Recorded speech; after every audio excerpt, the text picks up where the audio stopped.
नमस्कार। मैं राघवेंद्र पाल एक बार फिर से आप सबका स्वागत करता हूं। आप सभी के लिए बोर्ड एग्जाम की पूरी तैयारी कराऊंगा। इंग्लिश की जिम्मेदारी मैंने रखी है। आज मैं ग्रामर का टॉपिक आपको पढ़ाने वाला हूं। नरेशन आपने नाम सुना ही होगा। नरेशन एक ऐसा टॉपिक जो आना ही आना है। एक क्वेश्चन इसका पक्का आता है।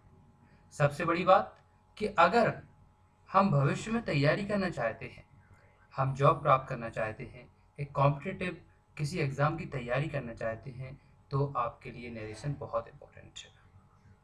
अगर आपको इसके नोट्स चाहिए तो नीचे डिस्क्रिप्शन में आप नोट्स प्राप्त कर सकते हो। चलिए, नरेशन को हम लोग डायरेक्ट इनडायरेक्ट स्पीच बोलते हैं। और मैं आपको बता दूं कि ये हमारा पार्ट फर्स्ट है, पार्ट सेकंड भी आएगा। दो पार्ट में हम नरेशन को ख़त्म कर देंगे। डायरेक्ट इनडायरेक्ट स्पीच भी नरेशन को बोला जाता है, यानी कि एक ऐसी स्पीच जो डायरेक्ट तरीके से या इनडायरेक्ट तरीके से बोली जाए उसको हम लोग डायरेक्ट इनडायरेक्ट स्पीच बोलते हैं। कभी क्या होता है, कोई किसी ने बात बोली, हमने सेम बात किसी दूसरे को दोहरा दी, तो वो डायरेक्ट स्पीच है। लेकिन थोड़ा चेंज करके बोला, उसने ऐसा बोला था, इसने ऐसा बोला था, थोड़ा मसाला दे के दिया, तो उसको हम इनडायरेक्ट स्पीच बोलते हैं। जैसे आप लोग यहाँ पे देख रहे हो कि पहली वाली जो लाइन है, यानी कि डायरेक्ट लिखा है रेड में, उसके आगे जो लिखा है कॉमा इन्वर्टेड कॉमा लगा हुआ है, हम समझ गए हैं कि जब कभी भी किसी सेंटेंस में कॉमा इन्वर्टेड कॉमा आएगा तो वो डायरेक्ट स्पीच होगी। इनडायरेक्ट की अगर हम बात करें, अगर इसको बदलना है तो हमेशा ध्यान रखना कि इसमें क्या होता है, कॉमा इन्वर्टेड कॉमा हट जाता है। कैसे बदलता है, क्या होता है, देखिए आगे। जैसे मैंने एक सेंटेंस लिख रखा है, he said to me I got a chance. यहाँ पे अगर हम देखें तो ये डायरेक्ट स्पीच है। डायरेक्ट स्पीच दो भागों में बढ़ती है, एक आगे वाला हिस्सा, एक पीछे वाला हिस्सा। आगे वाले हिस्से को रिपोर्टिंग स्पीच बोला जाता है, तो अंदर वाले हिस्से को रिपोर्टेड स्पीच बोला जाता है, क्योंकि वहां पे रिपोर्ट की जाती है बात। आगे वाले हिस्से को हम रिपोर्टिंग वर्ब भी बोल सकते हैं। एक और अगर हम देखें तो आगे वाला हिस्सा तीन भागों में, प्रेजेंट पास्ट फ्यूचर, और पीछे वाला हिस्सा पांच भागों में होता है, स्टेटमेंट, इंट्रोगेटिव, इंपेरेटिव, ऑब्जेक्टिव और एक्सक्लेमेटरी में। चलिए पढ़ना पढ़ना शुरू करते हैं। आपको मैं बता दूं कि क्वेश्चन हमेशा पास्ट के आते हैं, प्रेजेंट और फ्यूचर के सिंपल क्वेश्चन रहते हैं, इसीलिए हम सबसे पहले प्रेजेंट और फ्यूचर के क्वेश्चन कर लेते हैं। तो यहाँ पे हमने बाकायदा एक बढ़िया सी हेडिंग डाल रखी है, questions of present and future, यानी कि हम प्रेजेंट और फ्यूचर के क्वेश्चन पढ़ने वाले हैं। तो देखिए, सबसे पहले किसी चीज को अगर हम करते हैं तो उसके रूल्स और रेगुलेशन पता होना चाहिए। तो रूल्स रेगुलेशन क्या है प्रेजेंट और फ्यूचर के, देखते हैं। इसमें अगर सेज कहीं दिखाई दे जाएगा तो उसको सेज में ही बदल देंगे। वहीं पे सेज टू को हम अगर बदलना है तो उसको टेल्स में बदला जाता है। से अगर होगा तो उसको से में ही बदलेंगे, और से टू को टेल में बदला जाता है। दैट हमारा कंजक्शन रहता है, दो सेंटेंस को जोड़ने के लिए हम दैट का इस्तेमाल करते हैं। पर्सन्स की बात करें, तीन प्रकार के पर्सन्स होते हैं, first person, second person, third person. हम सबको पता है ना। देखो, नियम पढ़ लो और मैं जो बता रहा हूँ वो पढ़ लो, फिर क्वेश्चन आंसर करेंगे, मजा आ जाएगा। तो देखिए, हमने देख लिया कि फर्स्ट, सेकंड और थर्ड पर्सन होते हैं। फर्स्ट पर्सन आई और बी होता है, सेकंड पर्सन यू होता है, और थर्ड पर्सन बाकी बचे कुचे जो भी हैं उनको थर्ड पर्सन बोलते हैं। फर्स्ट पर्सन सब्जेक्ट में बदलता है, सेकंड ऑब्जेक्ट में, और थर्ड हम लोग पर्सन को बदलते नहीं है। जैसे अब महासंग्राम शुरू हो चुका है, क्वेश्चन की बारी है। पहला क्वेश्चन हमारे सामने है, he says to me I am a teacher. इसको बदलना है, बदल देते हैं भैया। ही सेज टू की जगह टेल्स कर दिया, मी की जगह मी कर दिया, दैट की जगह दैट कर दिया। उसके बाद आई हमारा फर्स्ट पर्सन है, तो फर्स्ट पर्सन को हम सब्जेक्ट में बदलेंगे, तो आई का जो सब्जेक्ट है वो ही है, तो हमने ही लिख दिया। उसके बाद ही के साथ भैया एम तो लगता नहीं है, इज लगता है, तो इज लगा दिया। उसके बाद टीचर की जगह टीचर कर दिया। ऐसे ही अगला question, she says comma inverted comma I have done work, तो इसको बदलना है, तो she says that he she has done work. आई फिर गया, फर्स्ट पर्सन था तो सी में बदल गया। अब सी के साथ है थोड़ी लगता है, हैज लगता है, तो हमने हैज में बदल दिया, तो answer she has done work हो गया। ऐसे अगला क्वेश्चन है, Ravi says to me you are an intelligent boy. इसको बदलना है, इसमें यू आ गया, यू हमारा ऑब्जेक्ट है, ऑब्जेक्ट हमेशा किस में बदलता है, और यू सेकंड पर्सन है, सेकंड पर्सन यू ऑब्जेक्ट में बदलता है। तो Ravi tells me that I am an intelligent boy हमारा आंसर हो जाएगा। क्लियर हो चुका होगा। आगे बढ़ते हैं और बात करते हैं एक नोट की।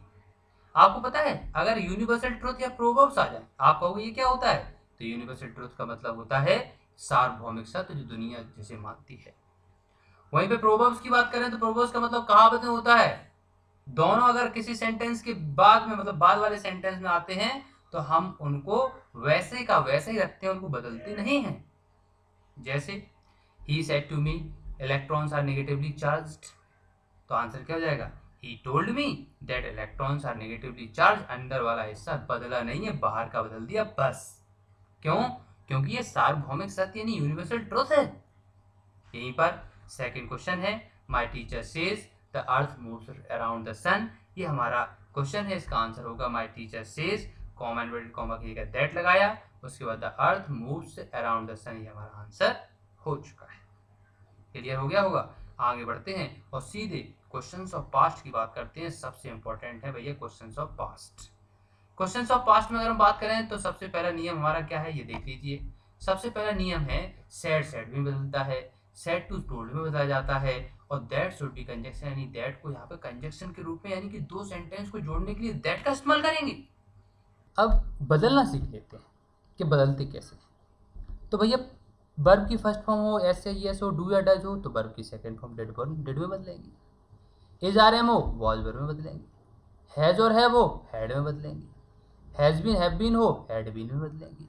वर्ब की सेकंड फॉर्म डिड हो हैड में बदल देंगे, है ना। हम सबको पता ही है, थोड़ा बहुत हम पढ़ ही चुके हैं।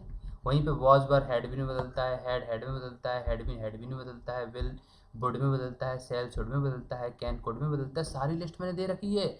मे माइट में बदलता है, टुडे दैट डे में, यस्टरडे प्रीवियस डे में, टुमारो नेक्स्ट डे में, दिस या इट दैट में बदलते हैं, हेयर को देर में बदलते हैं, नाउ को देन में बदलते हैं, और एगो को बिफोर में बदलते हैं।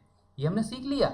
नहीं सीख पाया तो नोट्स पढ़ लो नीचे से आराम से, या फिर इसी वीडियो को रोक के पॉज करके नोट कर लो, है ना।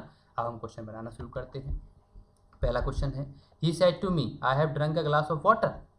इसको बदलना है तो ही सेड टू की जगह टोल्ड हो जाएगा, मी की जगह मी, कॉमा इन्वर्टेड कॉमा की जगह दैट हो जाएगा। आई हमारा फर्स्ट पर्सन है तो ही में जाएगा तो ही हो जाएगा। हैव का हेड में, drunk a glass of water, पूरा फाइनल आंसर हो चुका होगा। नियम पता है, क्वेश्चन आसानी से बन जाएंगे। He told me that he had drunk a glass of water, answer हो चुका है। ऐसे ही Ravi said to Raju I got a decision today, ये हमें बदलना है तो Ravi told Raju that he had got a decision that day, हमारा आंसर हो जाएगा। सारे नियम वही, वर्ब की सेकंड फॉर्म में हमने हेड में बदल दिया, जो है वो है। ऐसे she said to me you are doing good now, तो इसको बदलना है तो she told me that I was doing good now की जगह देन हो जाएगा। क्लियर हो चुका होगा। Rahul said you are an intelligent boy, इसको बदलना है तो राहुल सेड की जगह सेड दैट लगाया, यू हमारा सेकंड पर्सन है, आई में बदला। कैसे बदला आई में, ध्यान से देखिए। यू किस में गया, ऑब्जेक्ट में गया, ऑब्जेक्ट नहीं है, मन से आई लगाएंगे, आई के साथ वॉज लगेगा, एन इंटेलिजेंट बॉय की जगह एन इंटेलिजेंट बॉय, आंसर हो जाएगा। आगे बढ़ते हैं, सीख गए होंगे आप लोग। अब इंट्रोगेटिव की बात करते हैं। इंट्रोगेटिव में नियम देख लो, बिना नियम के कुछ नहीं है भैया। सेड और सेड टू आस्क में बदलता है, वहीं पे इफ और वेदर, इसमें कंजक्शन रहते हैं, दैट का काम खत्म। अब आप पूछोगे वेदर कहाँ लगता है, इफ कहाँ लगता है, सब जगह इफ लगाओ, वेदर वहीं लगाएंगे जहाँ कंडीशन लगी होगी। ओ आर और आया होगा, कंडीशन लगी होगी, वहीं पे वेदर लगाएंगे। जैसे he said to me have you made it clear, इसको बदलना है तो ही आस्क्ड मी, इफ लगाया, यू हमारा सेकंड पर्सन है, मी में गया तो आई हो गया, हैव का हेड में, मेड की जगह मेड, इट की जगह दैट, और क्लियर की जगह क्लियर, ये हमारा आंसर हो चुका है। आगे बढ़ते हैं। She said to me am I making a noise, हमारा आंसर है तो ही सी आस्क मी किया, इफ लगाया, आई हमारा फर्स्ट पर्सन है, फर्स्ट पर्सन सब्जेक्ट में जाएगा, सी हो जाएगा, उसके बाद वॉज हो जाएगा, मेकिंग ए नॉइज हमारा आंसर हो चुका होगा। आगे बढ़ते हैं। थर्ड क्वेश्चन है, he said have you taught me, हमारा आंसर वो क्वेश्चन है, बदल देते हैं भैया। ही आस्क लगाया, इफ लगा दिया, आई हैड टॉट हिम कर दिया। हिम क्यों किया, क्योंकि मी फर्स्ट पर्सन है, फर्स्ट पर्सन किस में जाएगा, सब्जेक्ट में, तो ही का हिम हो जाएगा। और हेड क्यों आया पता है आपको, हैव हेड में बदलता है।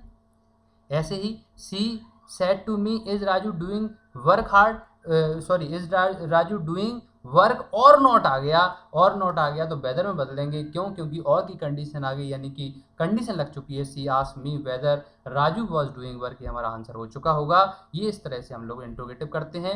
डबल इंट्रोगेटिव की बात करें भैया, ये भी सीख लो अच्छी तरह से। फिर आगे की हम लोग सेकेंड पार्ट में पढ़ेंगे, कल वाले वीडियो में पढ़ेंगे। तो सेकेंड वीडियो डबल इंट्रोगेटिव क्या कह रहा है देखिए साहब।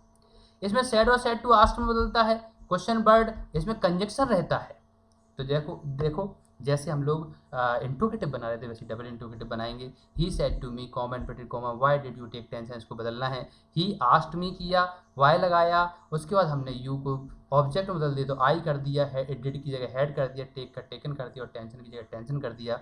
ऐसे हमने बना लिया। अगला question, she said to him comma inverted comma how am I singing a song, इसको बदलना है तो she asked him how she was singing a song, ये हमारा आंसर हो चुका हुआ है ना।